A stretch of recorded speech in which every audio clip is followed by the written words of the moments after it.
சென்னையில் metro rail சேவை தொடங்கி ஓராண்டு கடந்துவிட்டது. முதல் மெட்ரோ ரயிலை இயக்கியது பிரீத்தி என்ற பெண் ஓட்டுநர். அதேபோல புதிய வழித்தடத்திலும் 2 பெண் ஓட்டுநர்கள் ரயிலை இயக்கினர். பேசஞ்சர் வச்சு ஓட்டுறப்போ ரொம்ப சந்தோஷமா இருக்கு. ரொம்ப ரெஸ்பான்சிபிளான ஒரு ஜாப் இது. சேஃபா நான் டிரைவ் பண்ணுவேன்.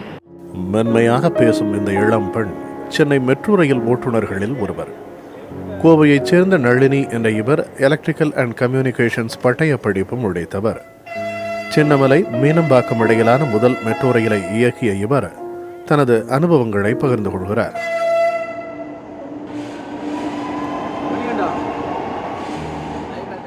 நான் ஜாயின் பண்ணி 2 வருஷத்துக்கு மேலே ஆகுது. ஃபஸ்ட் இயர் ஃபுல்லாக எங்களுக்கு ட்ரைனிங் தான் கொடுத்தாங்க. 4.5 மந்த் டெல்லியில் ட்ரைனிங் அட்டன் பண்ணோம்.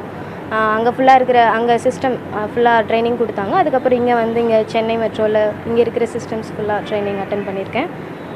ரொம்ப ஹாப்பியாக இருக்குது. இன்றைக்கி தான் ஃபஸ்ட்டு இங்கே ட்ரைவ் பண்ணுறேன். இதுக்கு முன்னாடி கோயம்பேடு டு ஆலந்தூர் ட்ரைவ் பண்ணிட்டு தான் இருந்தேன். இன்றைக்கி இங்கே ஃபஸ்ட்.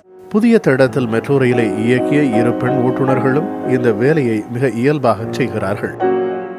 நான் ஏரோநாட்டிக்கல் இன்ஜினியரிங் படிக்கணும்னு ஆசைப்பட்டிருக்கேன். ஆனால் படிக்கலை. சரி, அட்லீஸ்ட் ட்ரெயினாவது ட்ரைவ் பண்ணணும்னு ஒரு ஆசை.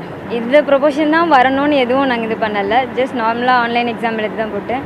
அண்ட் ஸ்டேஷன் கண்ட்ரோலராக தான் அப்ளை பண்ணேன். அண்ட் ட்ரெயின் ஆப்ரேட்டர் வேலை ரொம்ப பிடிச்சிருந்ததுனால நான் ட்ரெயின் ஆப்ரேட்டராக சேஞ்ச் பண்ணிக்கிட்டு தான் வந்தேன். இந்த துறையை தேர்ந்தெடுத்ததற்கு குடும்பத்தினரும் நண்பர்களும் அளிக்கும் ஊக்கம் முக்கிய காரணம் என்கிறார்கள் இவர்கள். ஃப்ரெண்ட்ஸ், பேரண்ட்ஸ் எல்லாருமே நல்லா மோட்டிவேட் பண்ணுவாங்க. அப்பா நல்லா மோட்டிவேட் பண்ணுவார். அவர்னால தான் இந்த ஜாபே நான் செலக்ட் பண்ணேன். இப்போ இதில் கூட நீங்கள் எங்கள் கூட ஒர்க் பண்ணுற நிறைய மேல் ஸ்டாஃப்ஸ் இருக்காங்க. பட் ஃபஸ்ட்டு ஓட்டுறதுக்கு லேடிஸாக ஓட்டணும்னு சொல்லி பெண்களுக்கு முக்கியத்துவம் தான் கொடுத்துருக்காங்க. பெண்ணாக இருந்து ரயில் ஓட்டுவது குறித்த பலரின் வியப்பு பார்வைகளுக்கு இவர்களின் பதில் இதுதான். இப்போது லேடிஸ் எல்லா ஃபீல்டுலேயும் இருக்காங்க.